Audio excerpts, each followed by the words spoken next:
किन मुद्दों पर कांग्रेस इस बार चुनाव लड़ेगी प्रतापगढ़ विधानसभा से?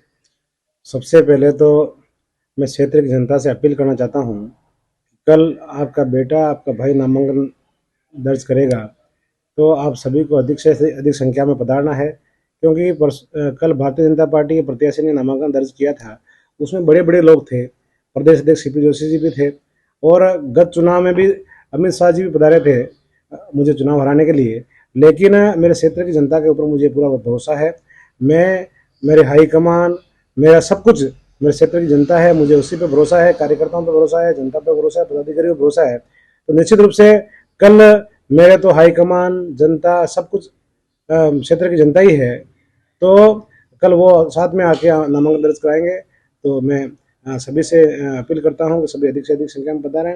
और मुद्दे की बात करते हैं तो मुद्दे में 35 साल की भारतीय जनता पार्टी कुशासन में व्यापारी परेशान था, आए दिन फिरौती फायरिंग की घटनाएं होती थी, उसमें नेता मिले हुए थे, भ्रष्टाचार इन्होंने फिरौती फायरिंग में कर रखा था, आधा पैसा ये खुद आरोपियों से वसूलते थे, इसलिए हर व्यापारी दहशत में था, जान हथेली पे लेकर घूमता था। मेरे आने के बाद फिरौती फायरिंग की घटनाओं को बिल्कुल रूप से बंद कर दिया गया। और भारतीय जनता पार्टी विकास के नाम पे वोट नहीं देती थी, भारतीय जनता पार्टी हिंदू मुस्लिम के दंगे कराती थी, और आए दिन प्रतापगढ़ बंद रहता था, और आए दिन कोई किसी का मर्डर हो जाता था। मेरे आने के बाद में इस चीज़ों को मैंने जड़ से ख़त्म कर दिया। 5 साल के अंदर ना तो कोई हिंदू मुस्लिम के दंगे हुए, ना कोई लड़ाई झगड़े हुए, हिंदू मुस्लिम सिख ईसाई आपस में सब मिलके प्रतापगढ़ के अंदर रह रहे हैं। आज और भी आज एनडीपीएस एक्ट के अंदर देख लो आप, 5 साल पहले इतने केस होते थे, और उस केस के अंदर एक जना पकड़ाता था, पूरे पूरे गांव से 10-10 लाख रुपए लिए जाते थे, और नेता मिलकर के भ्रष्टाचार करते थे, भयंकर घोटाले करते थे, किसानों का खून सुच लिया जाता था। लेकिन आज मेरे 5 साल के कार्यकाल में कई एनडीपीएस एक्ट की नहीं के बराबर कोई घटनाएं हुई है, और जिस भी अधिकारी कर्मचारी ने की उसको मैंने बख्शा भी नहीं है।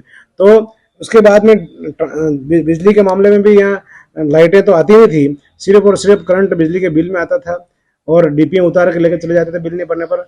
आज माननीय मुख्यमंत्री जी ने बिजली का बिल 0 कर दिया, और किसी एक किसान की भी डीपी उतार कर नहीं लेके गए। दूसरा, बिना पैसे 24 घंटे के 48 घंटे के अंदर ट्रांसफार्मर जला हुआ वापस किसानों को मिल रहा है। ये हम सबके लिए बड़ी गर्व की बात है। और दिन में लाइट मिल रही है, पहले रात की 4 बजे, रात की 12 बजे कड़ाके ठंड में उठ के किसानों को पालन करनी पड़ती थी, जिससे कई किसान मौत के घाट उतर जाते थे। आज ये स्थिति नहीं है। आज हम किसानों को दिन में लाइट भी मिल रही है, किसानों को फ्री में लाइट भी मिल रही है, घर की बिजली फ्री मिल रही है, 25 लाख तक का इलाज फ्री है हमारे।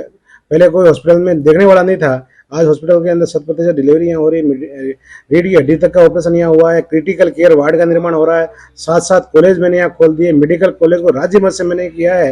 तो निश्चित रूप से प्रतापगढ़ जनता विकास के नाम पर इस बार वोट करेगी, और कल की रैली से ही आपको पता लग जाएगा कि वास्तव में प्रतापगढ़ जनता का मूड क्या है। सर, अगर देखा जाए तो जो दो प्रमुख पार्टियां हैं, भारत आदिवासी पार्टी और भारतीय जनता पार्टी, दोनों की रैली में जो भीड़ रही है रहेगा इसमें? देखो, कल इनकी भीड़ और इनके वोटर सब वही थे जो आए हैं, इतने ही इनके वोटर हैं। लेकिन कल का जो मामला है वो पूरे प्रतापगढ़ क्षेत्र की जनता के सामने रहेगा, और निश्चित रूप से प्रतापगढ़ में विकास को चाहने वाला, प्रतापगढ़ को विकास की रफ्तार को आगे बढ़ाने वाला, प्रतापगढ़ को प्रगति की तरफ ले जाने वाले एक एक कार्यकर्ता प्रतापगढ़ की इस नामांकन रैली में उपस्थित रहेगा। ये सबके सामने आएगा, और कल ही ये तय हो जाएगा कि प्रतापगढ़ के अंदर कौन जीतने वाला है। यदि सर आप जीत कर आते हैं तो जिले के विकास के लिए सबसे प्रमुख मुद्दे आप क्या चुन के बैठे हैं? देखो, प्रतापगढ़ के विकास में 2 साल कोरोना निकल गए, कोरोना में भी लगातार जनता के बीच में रहा, हॉस्पिटल में एक सुविधा व्यवस्था कराई। लेकिन 2-3 साल के अंदर भी हमने कहीं 16 स्टेट हाईवे, 7 कॉलेज, 150 के आसपास स्कूल हमने क्रमबद्ध किए, 70 पंचायतें हमने बनाई, 3 पंचायत समिति बनाई, 2 तहसील बनाई, एक उपखंड कार्यालय बनाया, एक नगर पालिका बनाई, 5 बांध का काम हमने किया।